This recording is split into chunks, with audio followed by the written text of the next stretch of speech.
As we explore the history of the whole world, you'll learn why this ancient comb has our alphabet on it. You'll meet a man who measured the Earth more than 2,000 years ago, and you'll find out why this guy killed more people than Hitler. Our journey begins with the first civilizations which people built between these two rivers in Iraq. In the middle of each city, they built a pyramid-shaped tower where priests did strange stuff. Look, up there! Where? Up there. See those 4 stars? That's a rectangle. Imagine it has 4 legs and a head. Looks more like a Big Dipper full of... Hey, did you give the gods their drink offering yet? Yeah, but they haven't taken a sip. I'm sure it will be gone by morning. Go get some rest. The ancient Sumerians divided days into hours, minutes, and seconds, and they also invented writing. Then one king had an idea. Look at this mess. Every city has its own king. How inefficient. Oh great Sargon, what solution do you propose for the benefit of the people? Benefit of the people? Kings don't rule for the benefit of the people. We rule to increase our pride, power, and possessions. Sargon conquered the other cities and built the first empire. And around the same time, the Egyptians were building pyramids, and the Minoans were painting pictures. And over in the Indus River Valley, people built organized cities with straight roads. And they wrote stuff that no one knows how to read, but if you can read it, this guy will give you $1 million. Then Hammurabi wrote some laws on this rock before other ancient cultures appeared, like all these. And some of them even spoke languages related to English. But for some mysterious reason, all of these empires started falling apart at about the same time. And bronze was also going out of fashion because it was time for the Iron Age. Over here, a guy named Abraham had a son who was the ancestor of the Arabs of Central Arabia. And he also had another son who had another son who had 12 sons who were called the Israelites. And they went down to Egypt and became slaves, and then a guy named Moses told them that slavery wasn't cool. So they left Egypt and went to a mountain where their God gave them 10 commandments. And then they conquered some of the Canaanites, and later a king named David conquered everybody except for the Phoenicians, who built ships and sailed everywhere, and built cities and wrote stuff with a really cool alphabet. Nice pictures. These are more than pictures, they are words. Look, our word for ox is Aleph, which starts with the sound ah. Our word for house is bait, which starts with b. Put those sounds together and you get ab, which means father. Alphabet, you're a genius. The Canaanites actually started using an alphabet more than 3,500 years ago, as you can see from this ancient lice comb, and it was such a good idea that everyone copied it. And guess what? The Assyrians are back and they just conquered everyone everywhere, except Jerusalem. Oh wait, now the Babylonians have conquered the Assyrians. And who's that? Cyrus the Great? He just conquered the Medes, Babylonians, and Lydians. And at the same time, some people in the east were teaching some new ideas. In the area the Greeks called Indike, a prince named Siddhartha Gautama saw people who were sick and dying, so he became a monk to find out how to escape from suffering. After he moved south and almost starved himself to death, he decided to eat a nice meal, and as he sat under a tree, he became enlightened. Want a different philosophy? Over in China, Confucius taught people to be nice, rule well, and be less confused, while Lao Tzu taught people to go with the flow. If that's too mystical for you, check out the Greeks, who are playing sports at the Olympics every 4 years in honor of their god Zeus. But right after the people of Athens invented democracy, they made the Persians mad. Who burned our beautiful city of Sardis? The Athenians! And whose city are we going to burn? What did he say? Sir, are we going to burn Sardis again? No, you fool! We're going to burn Athens! The Persians got slaughtered by the Athenians at Marathon, so they had to come back later to burn Athens. Then Herodotus wrote history, and the Greeks did lots of thinking, especially Socrates, who taught Plato, who wrote about philosophy, and taught Aristotle, who taught Alexander the Great, who took revenge on the Persians and conquered the world and decided he was a god. And then he died, so he probably wasn't a god. So who should rule the world now? Me, said all of Alexander's generals. So they fought each other and divided the empire. Then a Greek guy in Egypt used shadows and geometry to measure the circumference of the earth. But some of the Greeks weren't so bright, like this king. Hey everyone, so I'm actually Zeus, so everyone has to worship me now, okay? Sure, okay. Why not? Excuse me, I'm a Jew and we don't worship Zeus. Listen man, if you don't worship me, I'll make you eat a ham sandwich. The Jews told the king no thanks and made their own nation again. And guess who's coming to conquer the Greeks? If you guessed the Romans, you're half right. The Parthians started taking everything in the east, and the Romans were expanding in the west, and they got in a fight with the Phoenicians from Carthage, who were also expanding, and Hannibal showed up in Italy with elephants that smashed the Romans. But the Romans won anyway, and leaders like Julius Caesar and Pompey conquered more lands, and they also fought each other, and Caesar won. Caesar also made our calendar, but he added too many leap years. Soon there was another civil war, but Mark Antony and his wife Cleopatra killed themselves, and Augustus Caesar ruled everything and was the first emperor of the Roman Empire. But then a guy named Jesus said he was the anointed king, so the Romans crucified him. But 3 days later his body was missing, and his followers said they saw him alive. A guy named Paul started killing the Christians, but then he saw Jesus too, so he traveled everywhere spreading Christianity. Then the Jews tried to make their own nation again, so the Romans outlawed the Jewish religion. That scared the Christians, so they stopped doing anything that looked Jewish. But the Romans crucified them anyway, and burned them alive and fed them to lions. So you're saying if I become a Christian, I'll die a horrible death? It's quite likely. How can I join? All those persecutions made Christianity even more popular, so Diocletian decided to outlaw Christianity and kill anyone who wouldn't worship the Roman gods. But then Constantine took over, and he said he was cool with Christianity. But when the Christians kept arguing, he said, "Hey guys, why don't you all get together and decide what you believe?" So they did that, and finally everyone believed the same thing, except those who didn't. Then someone divided the empire in half, and to confuse everyone, we'll call this half the Byzantine Empire. And by the way, the Sasanians overthrew the Parthians, and the Huns are moving into Europe, and they're pushing the Germanic tribes into the Western Roman Empire. What are those dirty barbarians doing here in Rome? Excuse us, we're looking for souvenirs to take back to North Africa, like your wife's gold necklace. It's not for sale. That's good, cause we don't want to buy it.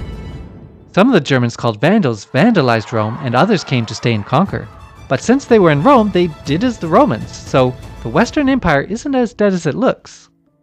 Now let's go to Asia. Can you guess where everyone came from? The Vietnamese, Cambodians, and other Austroasiatic peoples probably came from the north. The Filipinos, Indonesians, and other Austronesians sailed from island to island, eventually reaching Madagascar, Hawaii, and even New Zealand. Back in China, there were lots of kingdoms, like the Shang and the Zhou dynasties, and the Qin and the Han, and the Jin and the Tang.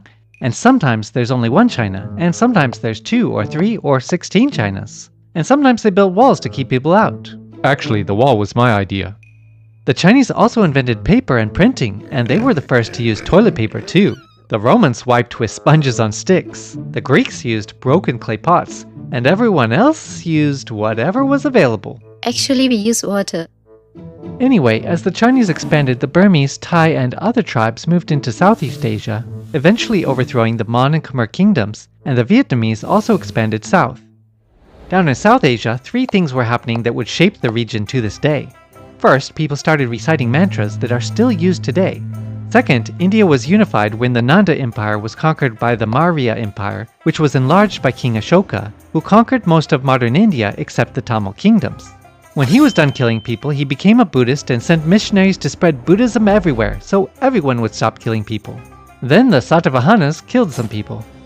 Up in Central Asia, the Kushan Empire helped keep the Silk Road open, and the Gupta Empire brought a golden age to northern India until another group of Huns showed up. Hi, honey. That's not funny. The third lasting impact came as Indian teachers and traders spread Hinduism, Buddhism, and Indian culture throughout Southeast Asia, and Buddhism spread to China, Korea, and Japan. But an even bigger change was about to happen among the Arabs. Have you heard that poet Muhammad? I heard him say our gods are fake, except Allah. If the pilgrims believe him, they will stop coming to Mecca to worship the idols, and business will suffer. We must defend the idols. Can't the idols defend themselves? How? They're made out of stones, you know. Arab clans had fought with each other for hundreds of years, but that all changed after Muhammad said he received revelations from the God of Abraham and united the Arabs under Islam. Since the Arabs weren't allowed to fight each other anymore, they fought everyone else, and soon they ruled an empire larger than any before. But the Muslims found a rival in Europe during the Middle Ages. As the Muslims were conquering Europe, they were stopped by the Franks, who were led by Charles the Hammer, who also had a grandson named Charles, who the Pope crowned as Emperor of the Holy Roman Empire, which would last for 1,000 years, even though part of it broke off and became France. Over in the British Isles, some new tribes have moved in, and up north the Vikings have started stealing everybody's stuff, and settling in Russia, and England, and Normandy, and Iceland, and Greenland too. Who named this place Greenland? What a scam! Chill out. One day, geopolitics is gonna make this place hot. Some Vikings even went to North America. Then the Vikings called Normans conquered the rest of England. And way over in Central Asia, the Turks established a Turkic Khaganate. What's a Khaganate? It's an empire with a Khagan who rules over the Khans. How do you know so much? I'm the goat. Many of the Khazars were Turks too, and so were the Uyghurs, and the Ghaznavids, and the Seljuks. The Seljuks converted to Islam and started conquering everyone, including the Byzantines. So the Orthodox Byzantines asked the Catholics for help, even though they had kind of broke up recently. So the Pope told Christians they could be forgiven for sin if they fought a holy war against the Muslims. So in crusade after crusade they plundered and killed in Christian love, and they established several states in the Holy Land that were later conquered by the Kurdish Sultan Saladin and the Mamluks. The Mamluks also stopped the Mongols from expanding southward. Wait, how did the Mongols get all the way over here? Aren't they supposed to be in Mongolia? No, said Genghis Khan after conquering twice as much land as Alexander the Great. And then the Mongols doubled their territory again, and they might have brought the Black Death to Europe too. Oops, at least a third of Europe just died. I guess it's time for a renaissance, and a printing press with movable type. What should we print? Bibles. Don't print them in Spanish. Why not? 'Cause we're having an inquisition. What are you inquiring about? We're checking to see if the Jewish Catholics are secretly keeping the Sabbath. And some of them were, so the Spanish burned the heretics, finished reconquering Spain from the Muslims, and kicked out the Jews and Muslims who wouldn't convert, just in time for the Age of Exploration. While the Portuguese were sailing around Africa to snag some spices, Columbus took a shortcut, sailed west, and beat them to Asia. But this isn't Asia, said Amerigo, so everyone called it America. Native Americans actually came from Asia when the oceans were lower, or maybe they used boats. Some were hunters and gatherers, others were fishermen and farmers, and way down in Peru they built giant pyramids. Maybe they found the blueprints on the internet. The natives also built lots of empires, including the Incas and the Aztecs, who also liked building pyramids. What did they do up there? They sacrificed humans to feed their gods. Somebody should stop them. Somebody did. The Spanish came and saw and conquered the Aztecs and Incas and everyone else, even the Filipinos way over here, and converted them to Catholicism. The Spanish also made plans to conquer China, but they decided against it. Back in the Americas, the Spanish gathered lots of gold and silver and all kinds of interesting foods and took them back to Europe. Meanwhile, the Portuguese finished sailing to Asia and built a huge trading empire, bypassing the ancient Silk Road and spice routes. To avoid a fight, Spain and Portugal divided the world in half. Then some Portuguese traders sailed some ships full of stuff to Africa and traded it for slaves. And then they traded the slaves for food, and they traded the food for more stuff in Europe. Rinse and repeat. But back in Europe, there was a big fight about religion as the Reformation got underway. A German Catholic priest named Martin Luther started using the printing press to become the first mass media influencer and to protest against the Catholic Church. His fans started reading the Bible and joined the Protestant Reformation. Over in England, they were still burning Bibles, but King Henry VIII wanted a new wife, and the Pope said, That's not legal. So he said, I will make it legal. And England became Protestant. So he married this woman, but she didn't have a son either, so he cut off her head and married another, and another, and another, and another. And now England is ruled by his daughter Elizabeth, who loves pirates as long as they're robbing the Spanish. Then Pope Gregory fixed the calendar. But the Pope is the Antichrist, said the Protestants, so they didn't use the new calendar. All these disputes about religion resulted in the rise of Northwestern Europe. Hey, the Dutch just broke free from Spain, and now they're dominating the seas, capturing the spice trade, and painting overpriced tulips, while English pirates are beating back a Spanish invasion and sailing to America. Then Europe had a deadly discussion about which kind of Christianity is better. The new great powers all tried to colonize America, and they gave very creative names to their new colonies. But France and Britain couldn't agree on who owned what, and the argument turned into World War Zero? Yay, we beat the French! But now we're in debt. What should we do? Tax the Americans? The Americans didn't like the taxes, so they had a revolution, and France joined the fight against Britain. Yeah, we beat the British. But now we're in debt. What should we do? Tax the people. The people didn't like the taxes, so they had a revolution, and then Napoleon seized power and conquered Europe, until Britain told him it was time to retire on an island. Now everyone can have a revolution, Said Simon Bolivar as he led revolution after revolution in Latin America. The British wanted to have a revolution too, but just an industrial one. So they started using steam power to make everything faster and cheaper. And now they need to sell this stuff somewhere. So they built the Second British Empire. Britain sent their criminals to establish Australia. Loyalists from the American colonies created Canada. And since the British controlled the seas, they outlawed seaborne slave trade for the whole world and sent freed slaves to start Sierra Leone. Meanwhile, the British East India Company was expanding in India. India had been divided into various kingdoms for more than 1,000 years, until the Mughals conquered most of India and built some fancy buildings. But as the Mughal Empire crumbled, the Marathas expanded from the west, and the East India Company expanded from the east until they controlled all of India. The East India Company was also selling opium from India to drug dealers in China, and when China told them to stop, the British Navy showed up and took Hong Kong. As Christian missionaries spread ideas in China, this guy had a dream and decided he was the brother of Jesus Christ. So he led a rebellion which left as many as 30 million dead. The United States was also growing in power, so they showed up in Japan and told them it was time to stop isolating themselves. Now let's look at Russia. How did it get so big? About 1,000 years earlier, some Vikings set up a kingdom over here, moved to Kiev, married local Slavs, converted to Christianity, and got conquered by the Mongols. Then the Byzantines got conquered by the Ottoman Turks, and the Russians unconquered themselves. Hey, Moscow, the second Rome has fallen. Wanna be the third Rome? Sure, Said Ivan the Terrible. call me Caesar, or Tsar for short. Then Russia got terribly bigger. In fact, the Russians even discovered Antarctica 3 days before the British. Bruh, you can't discover a continent that already has penguins living there. Hey Russia, let's play a game. It will be great. Just don't get involved in a land war in Asia. Hey, the Russians just started a land war in Asia and the Ottoman Turks need help. What a mess. I hope that won't ever happen again.